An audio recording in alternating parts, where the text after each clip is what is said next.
ہمارے بھائی لیاقت تھے یہاں، وہ یہاں کے اس کے جو قریب کے جانسٹ یا میرا پور کے قریب کے گاؤں کے رہنے والے تھے، اور اللہ نے ان کو ہدایت دی تھی، اور انہیں بت نے دعوت دی، خود شیو جی کی مورتی نے انہیں وہ اسلام کی دعوت دی۔ ہم کام نہیں کریں گے اگر، تو اللہ تعالیٰ اپنے بندوں سے کیسے کام لے گا؟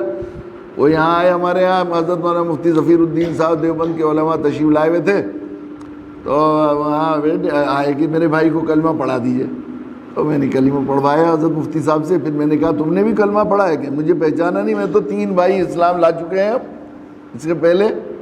میں نے کہا اچھا کیسے؟ میں نے سوچا ان حضرات کو معلوم ہوگا بھائی کیسے لوگ خود ہی ہدایت یاب ہو رہے ہیں، تو میں نے پوچھا کیسے؟ کہ گھر بنایا تھا، گنے کا بھاؤ ذرا اچھا ہوا تو میں نیا مکان بنایا، گھر والوں نے بھائیوں نے مشورہ کیا کہ گھر میں مندر بھی ہونا چاہیے، ٹائل وائل لگا دیے، تو 5000 روپے لے کر میں مظفر نگر گیا کہ شیو جی کی مورتی لے کر آؤں گا لگانے کو اس میں۔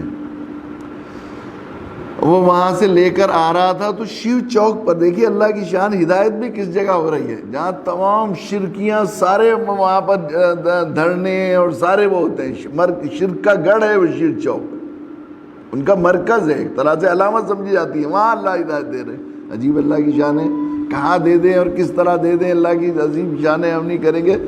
تو کہنے لگے کہ میرے دل، اس نے اخبار میں لپیٹ کے دے دی 4500 روپے کی، سونے کا پانی پھرا ہوا مورتی تھی۔ اب وہ جو ہے جیسے ہی میرے وہاں پہنچا تو مجھے خیال آیا اگر یہ میرے ہاتھ میں سے گر گئی تو یہ تو ٹوٹ جائے گی، اور جو ٹوٹ جائے تو وہ کیا پوجا کے لائق ہو سکتی ہے؟ تو یہ کہنا تھا کہ جیسے میرے سے چھین کے کسی نے نیچے گر ڈال دی ہو، اور وہ مسالے کی مورتی تھی، وہ 1-2 ٹکڑے نہیں ہوئے بلکہ وہ جیسے شیشہ چور چور ہو جاتا ہے اس طرح ہو گیا۔ اور فوراً مجھے ایک دم خیال آیا یہ بھی کوئی دھرم ہے جو ٹوٹے پھوٹے، وہ میرے پوجا کے لائق کیا ہو سکتا ہے؟ مسلمانوں کا دھرم سچا، ان کا خدا نہ ٹوٹے نہ پھوٹے۔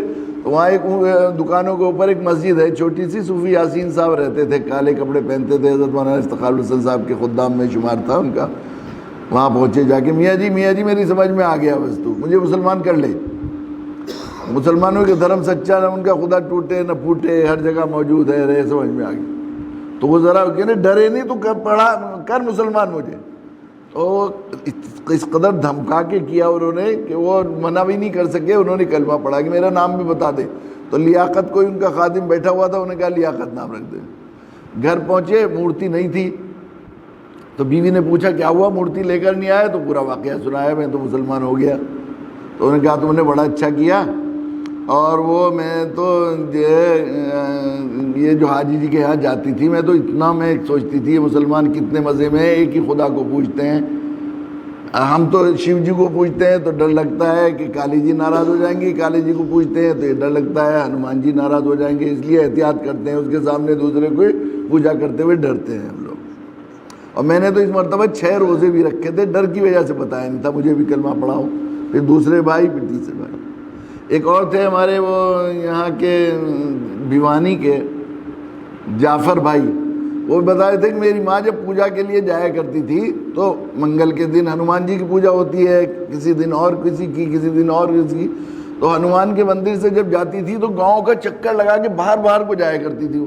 تو میں نے پوچھا ماتا جی اتنی دور جاتی ہو تو مجھے تھکا لے، تو مجھے اتنی دور کو کیوں جاتی ہے؟ کہ بیٹے راستے میں شیو جی کا مورتی پڑتی ہے، مندر پڑتا ہے، وہ ناراض ہو جائیں گے کہ ہنومان جی کی پوجا کو جا رہی ہے۔ تو یہ توحید پر جو یہ ہمارے لیے کتنی پریشانی میں رہتا ہے آدمی، کتنا منتشر رہتا ہے آدمی، اور توحید کی وجہ سے کتنی یکسوئی کنسنٹریشن ہمیں اللہ تعالیٰ نے عطا فرمایا جو ہماری منزل تک پہنچنے کے لیے۔ یقیناً کوئی بھی کسی بھی منزل کو اگر حاصل کرنا ہے تو اس کے لیے یکسوئی ضروری ہے۔